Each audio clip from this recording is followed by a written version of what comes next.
अस्सलाम वालेकुम Mohammad Khan and you all welcome on our beautiful YouTube channel Soch Badlo bye MAK। Well, आज के लेक्चर में हम लोग करने वाले हैं discuss motion of freely falling bodies को। ये चैप्टर नंबर 2 काइनेमैटिक्स का एक मोस्ट इंपॉर्टेंट टॉपिक है और काफ़ी आसान टॉपिक है, लेकिन इसके जो कॉन्सेप्ट रिलेटेड क्वेश्चन है वो बच्चे मुझसे बहुत ज़्यादा पूछते हैं। ये आर्ग्यू करते हैं मुझसे कि सर ऐसा कैसे पॉसिबल है कि जो दो डिफरेंट मैसेज हैं हमारे पास वो सेम टाइम पर नीचे आ सकें या सेम स्पीड से नीचे आ सकें। तो ये जो एक्सपेरिमेंट था ये बाबा गैलीलियो ने किया था और ये जो experiment leaning tower of Pisa पर उन्होंने चढ़कर डिफरेंट मैसेज को फेंका था और फिर वो सारा एक्सप्लेन किया था कि ये दोनों सेम टाइम पर नीचे आते हैं। तो ये जो सारी कहानी है, इस कहानी को समझने के लिए हमें with the help of some जो डेमोस्ट्रेशन है मैं उससे आपको समझा दूंगा कि वो ज़्यादा आप लोगों के लिए अच्छा होगा। तो बिना टाइम वेस्ट के अपने लेक्चर को स्टार्ट करते हैं। लेकिन अगर कि उससे पहले आप मेरे चैनल पर न्यू हैं और पहली बार आ रहे हैं तो मुझे नहीं पता, सब्सक्राइब के बटन पर उंगली मारो या पंजा बस क्लिक हो जाना चाहिए और साथ साथ बेल आइकन को भी प्रेस कर देना ताकि आपका मेरा ये साथ जुड़ा रहे। वीडियो तुमने लाइक कर दी वो मुझे पता है।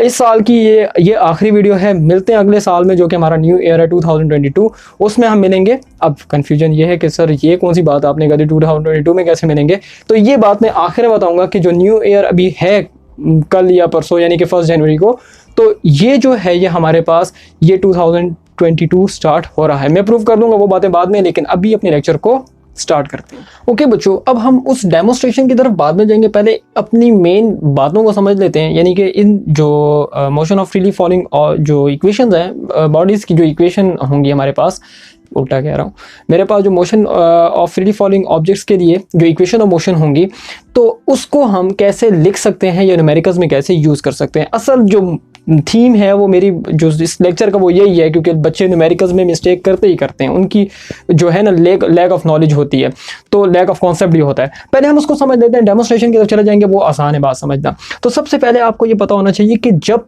कभी भी एक ऑब्जेक्ट हवा में, मतलब कि इस तरह से freely falling under the influence of gravitational field, यानी कि ज़मीन के ऊपर आप उसको गिराते हैं, तो वो जो है मिसाल के तौर पे ये मार्कर में गिरा रहा हूँ, ठीक है, ये नीचे जब आ रहा है तो गैलीलियो ने कहा था कि हमारे पास जो ग्रेविटेशन एक्सेलरेशन होगा वो तमाम ऑब्जेक्ट्स के लिए सेम होगा और उसकी जो वैल्यू है वो हमारे पास होगी 10 मीटर पर सेकंड स्क्वायर। उसने इस एक्सेलरेशन को उसने ग्रेविटेशनल एक्सेलरेशन बोला कि अगर कि ज़मीन किसी भी ऑब्जेक्ट को अपनी तरफ अट्रैक्ट करती है तो वो तमाम ऑब्जेक्ट्स को एक सेम ग्रेविटी के साथ, यानी कि जो ग्रेविटेशनल एक्सेलरेशन होगा वो उसका तमाम ऑब्जेक्ट्स के लिए सेम होगा। एक बड़ा ऑब्जेक्ट है उसके लिए भी जो ग्रेविटेशनल एक्सेलरेशन है वो 10 मीटर पर सेकंड स्क्वायर होगा, और अगर कि छोटा एक ऑब्जेक्ट है तो उसके लिए भी वो 10 मीटर पर सेकंड स्क्वायर ही होगा।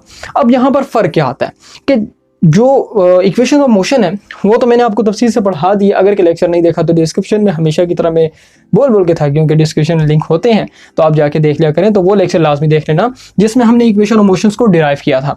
अब पहले हमने ये समझना है कि अगर कि मेरे पास एक ऑब्जेक्ट को ऊपर से रिलीज़ किया जा रहा है और वो नीचे आ रहा है, तो ऐसे में हमारे पास जो है जो एक्सेलरेशन होगा वो एक्सेलरेशन ड्यू टू ग्रेविटी जो होगा वो हमारे पास पॉजिटिव होगा। क्या होगा? पॉजिटिव होगा।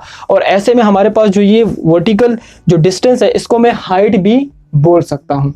मतलब ये कि मैं एक ऑब्जेक्ट को ऊपर से रिलीज करूँ और वो मेरे पास नीचे आ रहा है, तो ऐसे में उसकी जो ग्रेविटी है या ग्रेविटेशनल एक्सेलरेशन है, सॉरी ग्रेविटी नहीं, ग्रेविटेशनल एक्सेलरेशन जो है वो हमारे पास 10 मीटर पर सेकंड स्क्वायर है। ग्रेविटेशनल एक्सेलरेशन का नाम ठीक रहेगा क्योंकि ग्रेविटी आप लोगों ने अभी तक पढ़ी नहीं है। तो अब क्या होगा कि मेरे पास जो बेसिक ये इक्वेशन ऑफ मोशन है मैं उसको मॉडिफाई करना चाहता हूँ कि अगर मेरे पास एक ऑब्जेक्ट ऊपर से नीचे आ रहा है तो ऐसे में मेरे पास जो ये एक्सेलरेशन है, ये एक्सेलरेशन मैं इसको दूसरे मार्कर से सर्कल कर लेता हूँ। ये मेरे पास एक्सेलरेशन है, यहाँ पर एक्सेलरेशन आ रहा है, तो इन एक्सेलरेशन की जगह मैं जी की वैल्यू को पुट करूंगा, लेकिन ये जो जी की वैल्यू है ये मेरे पास प्लस प्लस प्लस होगी, मतलब कि ये पॉजिटिव ली जाएगी, ठीक है। तो यहाँ पर जब मैं ए को पॉजिटिव पुट करूंगा तो ये मेरे पास इसके साइन पर कोई फर्क नहीं पड़ेगा, यानी कि ये पॉजिटिव जी हो जाएगा, ये भी मेरा पॉजिटिव जी हो जाएगा और ये भी मेरे पास पॉजिटिव जी ही हो जाएगा। और ये जो फिर बाद में जब हम न्यूमेरिकल्स को सॉल्व करते हैं तो ये जो जी की वैल्यू है ये 10 मीटर पर सेकंड स्क्वायर ये सेम रहेगी। तमाम न्यूमेरिकल को जब भी हम सॉल्व करेंगे तो 10 मीटर पर सेकंड स्क्वायर ही ली जाती है। बाद के ऊपर 9.8 मीटर पर सेकंड स्क्वायर ली जाती है, लेकिन आपकी 9th क्लास की टेक्स्ट बुक्स में 10 मीटर पर सेकंड स्क्वायर को ज़्यादा प्रेफर किया गया है, तो 10 मीटर पर सेकंड स्क्वायर की हम बात कर लेते हैं।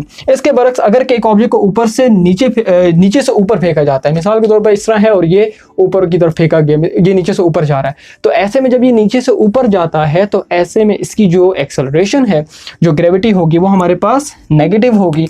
तो उसको हम ले लेंगे नेगेटिव, और ये यहाँ से लेकर यहाँ तक का जो हमारे पास ये डिस्टेंस है, ये हमारे पास इसको हाइट भी बोला जाता है। जब कभी भी आपके पास इस तरह से वर्टिकल डिस्टेंस होता है तो उसको हम हाइट लेते हैं। ये तो अब बच्चों वाली बात है, मैं तुम्हें उंगली पकड़ के सिखाऊंगा, यानी कि जो 2-3 क्लास में बच्चों को पढ़ाते हैं कि ये हमारे पास जो वर्टिकल डिस्टेंस होता है उसको हम हाइट बोलते हैं। So we have to take that distance is equal to height.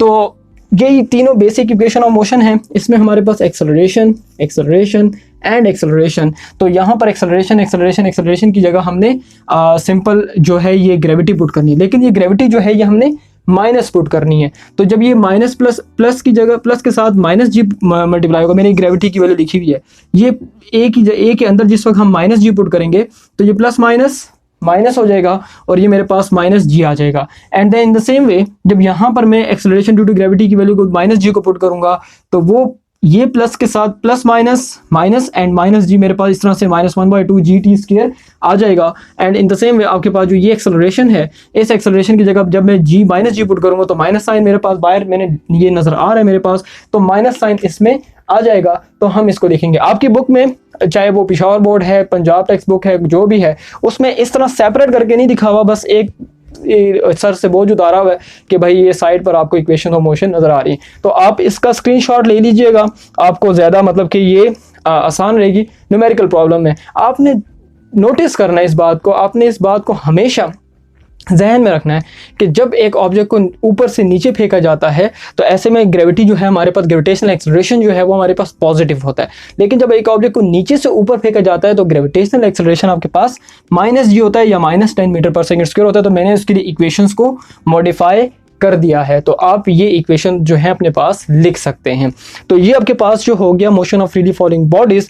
तो ये मेरे पास जो कहानी थी इसमें मैंने ये सिर्फ सीखा कि मेरे पास जो है अगर के जो ग्रेविटी है, ग्रेविटेशनल एक्सेलरेशन है, मैं बार बार ग्रेविटी कह रहा हूँ क्योंकि ग्रेविटी भी यही होती है, लेकिन वो फिर हम आगे जब रफाई में पढ़ेंगे क्योंकि मेरे जहन में वो बैकग्राउंड में चला। तो you have to take only gravitational acceleration, right, क्योंकि आप कहीं वो ना कहें कि सर बार बार ग्रेविटी कह रहे हैं, तो ग्रेविटेशनल एक्सेलरेशन ही कंसिडर करना है ऐसे।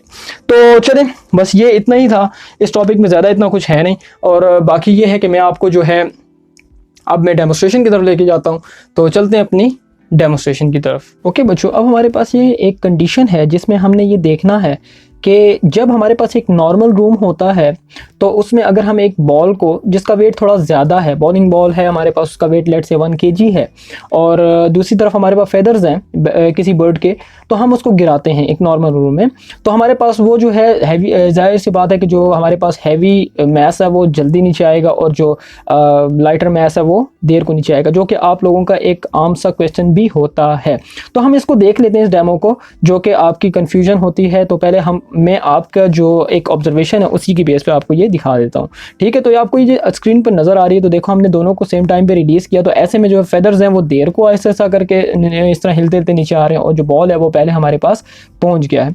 तो ये तो कहानी होगी हमारे पास ये उसकी कि अगर हमारे पास ये हैवियर मैस है तो वो हमारे पास पहले आ जाएगा, और जो हमारे पास लाइटर मैस है दैट कुड रीच लेटर, सो हम कह सकते हैं कि जो लाइटर मैस है वो हमारे पास देर को आएगा।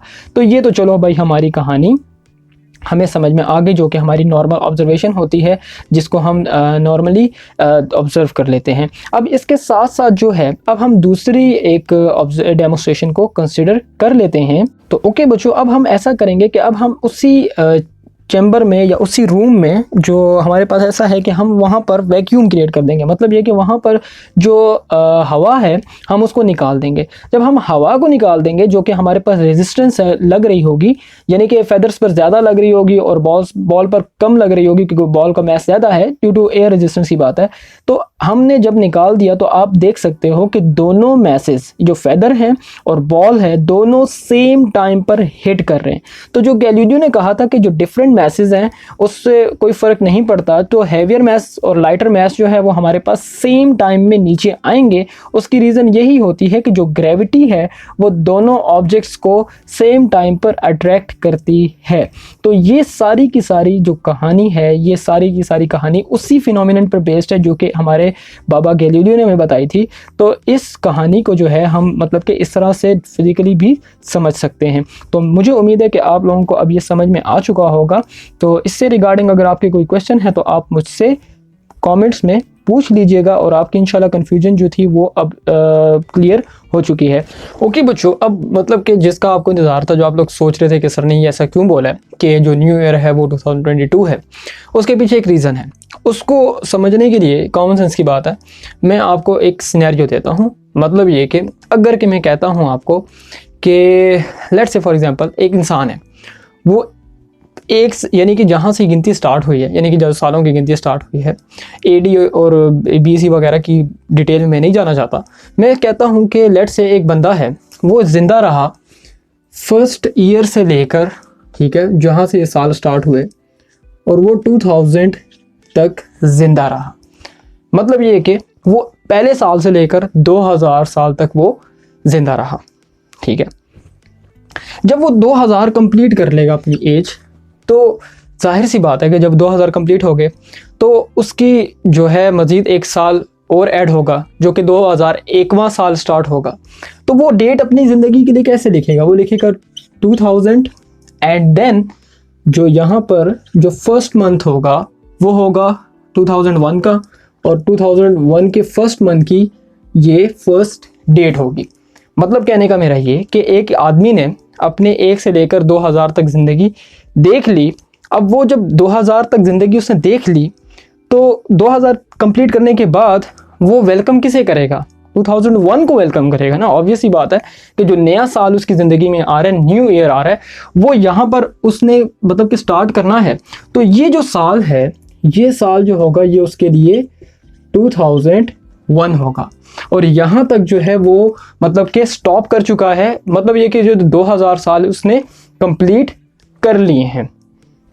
समझ में आ रही है बात? यानी कि 2000 उसने साल कंप्लीट कर लिए, तो उसने 2000 साइड पर लिख दिया, और जो नया साल है यानी कि 2001 जो है उसका फर्स्ट मंथ और फर्स्ट डेट उसने इस तरह से लिख दिया।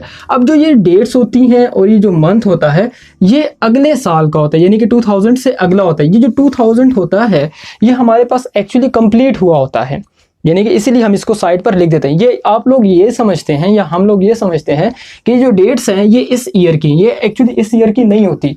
ये असल में हमारे पास ये होता है कि ये हमारे पास कंप्लीट हो चुका है, और ये जो डेट्स और ये मंथ आते हैं ये हमारे पास नेक्स्ट ईयर के होते हैं।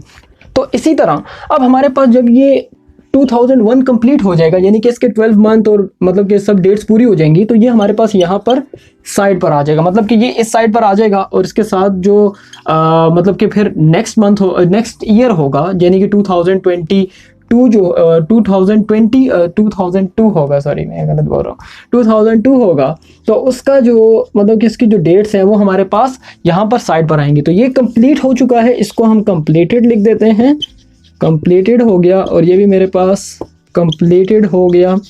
और ये जो डेट्स हैं, ये जो मेरे पास मतलब कि ईयर होगा, ये मेरे पास अब 2022 है। तो मतलब ये कि जब अगर हम 2001 में रह रहे थे तो हमारे लिए 2001, जिस तरह हम कहते हैं कि जी 2001 जो है कंप्लीट हो गया, तो न्यू ईयर हमारे पास क्या होना चाहिए? न्यू ईयर हमारे पास 2003 होना चाहिए, ठीक है, 2003 होना चाहिए। मतलब ये कि आपके पास जो है ये ईयर कंप्लीट होकर जिस वक्त यहाँ पर आएगा, ठीक है, तो आपके पास जो न्यू ईयर होगा जिसके मंथ चल रहे होंगे तो वो आपके पास उसका न्यू ईयर होगा। मतलब ये कि आपके पास जिसके मंथ चल रहे होते हैं या जिसके मंथ स्टार्ट होते हैं तो वो हमारे पास न्यू ईयर होता है।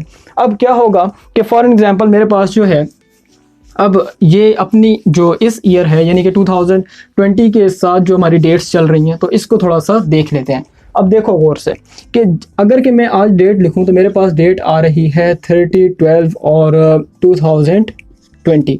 मतलब ये कि ये तो पहले से कंप्लीट हो चुका था, और ये जो ईयर है ये करंटली हमारे पास अभी जा रहा है। ये जो भी करंटली ईयर चल रहा है ये 2021 है। जिसको आप लोग या हम लोग कहते हैं कि happy new year 2021, that is totally wrong. मतलब ये कि ये तो वह करंटली चल रहा है, जिसमें हम अभी सस्टेन कर रहे हैं या जिसमें हम रह रहे हैं, तो ये हमारे पास क्या है, ये हमारे पास 2021 है।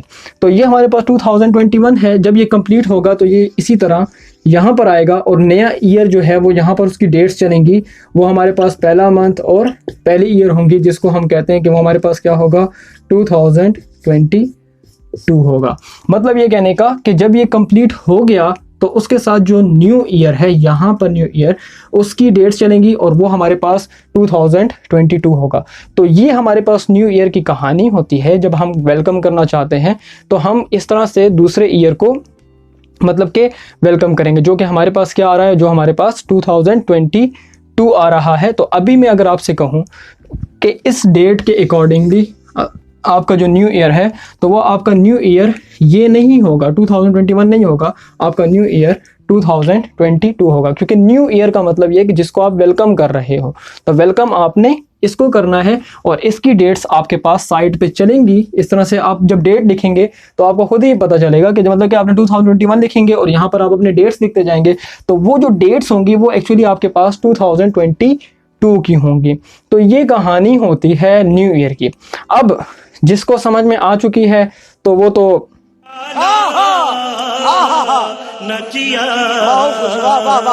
कर ले, और जिसको समझ में नहीं आई तो वो 2-3 दफ़ा वीडियो को देख ले, फिर भी समझ में नहीं आती तो फिर वो अपनी तालीम जारी रखे और समझने की कोशिश करें। मैं सिर्फ यही कह सकता हूँ। तो चलें, आज की वीडियो में, आज के लेक्चर में इतना ही।